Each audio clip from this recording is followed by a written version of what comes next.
नमस्कार बंधुरा श्रावणी रान्नाघरे आपनादेर सबाइके स्वागत जानिए आमी आबारो एकटा रान्नार भिडियो निये आपनादेर सामने चले एसेछि। आजकेर आमी आपनादेर पालং शाक दिये एकटा असाधारण रेसिपि बानिये देखाबो। आशा करी आपनादेर भालो लागबे। तार जोन्नो किन्तु आमार पुरो भिडियोटा आपनादेर देखते हबे और देखा शुरू करार आगे एकटा लाइक देबेन और सुंदर एकटा कमेंट करते किन्तु भूलबेन ना।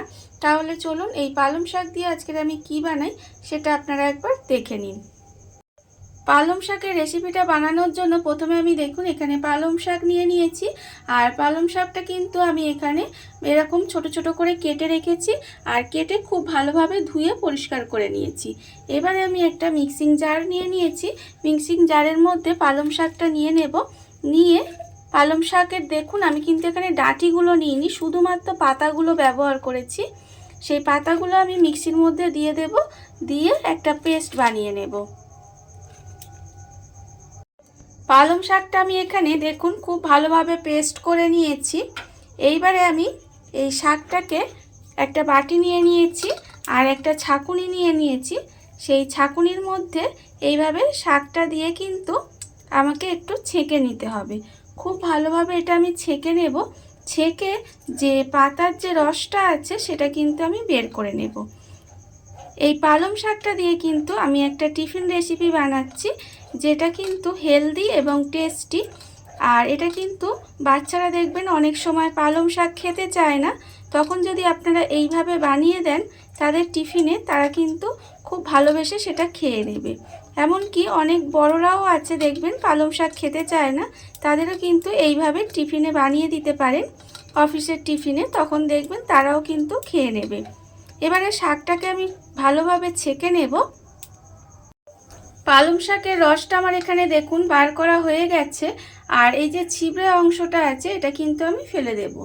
এবারে এই রসের মধ্যে আমি প্রথমে দিয়ে দেব, দেখুন এখানে আমি হাফ বাটি মতো আটা নিয়েছি, সেই আটাটা আমি এখানে দিয়ে দেব। এখানে আমি আটা ব্যবহার করেছি, আপনারা চাইলে কিন্তু আটার বদলে ময়দাও ব্যবহার করতে পারেন। এবারে আমি এর মধ্যে দিয়ে দেব একটা ডিম। একটা ডিম আমি এখানে দিয়ে দিলাম। এবারে আমি এর মধ্যে দিয়ে দেব আন্দাজ মতো নুন, অল্প সামান্য একটু চিলি ফ্লেক্স আর অল্প একটু ম্যাগি মশলা। এখানে আমি অল্প চিলি ফ্লেক্স ব্যবহার করেছি কারণ যেহেতু আমার বাড়িতে বাচ্চা আছে আর সে খাবে, সেই জন্য কিন্তু অল্প দিয়েছি। আপনারা আপনাদের স্বাদ অনুযায়ী কিন্তু ঝালটা ব্যবহার করবেন।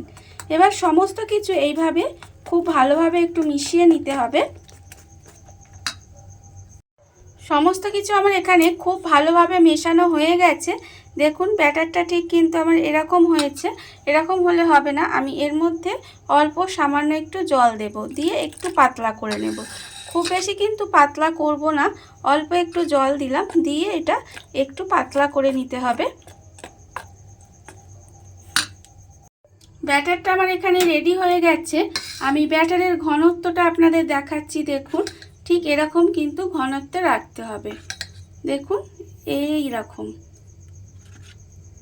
এই যে একটা লেয়ার পড়ে যাচ্ছে, ঠিক এরকম আমি ঘনত্বের করে নিয়েছি। আর অন্যদিকে দেখুন আমি গ্যাসটা অন করে কিন্তু একটা চাটু বসিয়ে দিয়েছি আর চাটুটা আমার গরম হয়ে গেছে। এইবারে আমি এর মধ্যে দিয়ে দেব সাদা তেল। খুব অল্প পরিমাণে আমি এর মধ্যে সাদা তেল দিয়ে দেব। আমি এখানে সাদা তেল দিয়ে করছি, আপনারা চাইলে কিন্তু বাটার দিয়েও করতে পারেন, তাতেও কিন্তু খেতে ভীষণ ভালো হবে। এবারে সাদা তেলটা দিয়ে আমি চাটুর মধ্যে সাদা তেলটা খুব ভালোভাবে একটু বুলিয়ে নেব।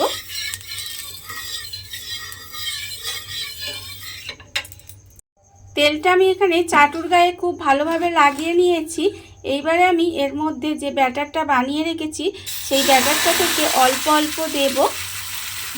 এইভাবে অল্প অল্প দেব আর খুব হালকা হাতে এইভাবে একটু চারিদিকে ছড়িয়ে দেব। জাস্ট অল্প করে এইভাবে একটু চারিদিকে ছড়িয়ে দেব। দিয়ে এই সময় কিন্তু গ্যাসটা লোতে রেখে দেব। গ্যাসটা লোতে রেখে আমি কোনো রকম ঢাকা দেওয়ার দরকার নেই, জাস্ট এইভাবে একটু যতক্ষণ না পর্যন্ত শুকনো হয়ে যায় ততক্ষণ কিন্তু আমাকে একটু ওয়েট করতে হবে। যখন দেখবেন ওপরটা এইভাবে একটু শুকনো শুকনো হয়ে এসেছে তখন কিন্তু এটাকে আমি এইভাবে একটু উল্টে দেব।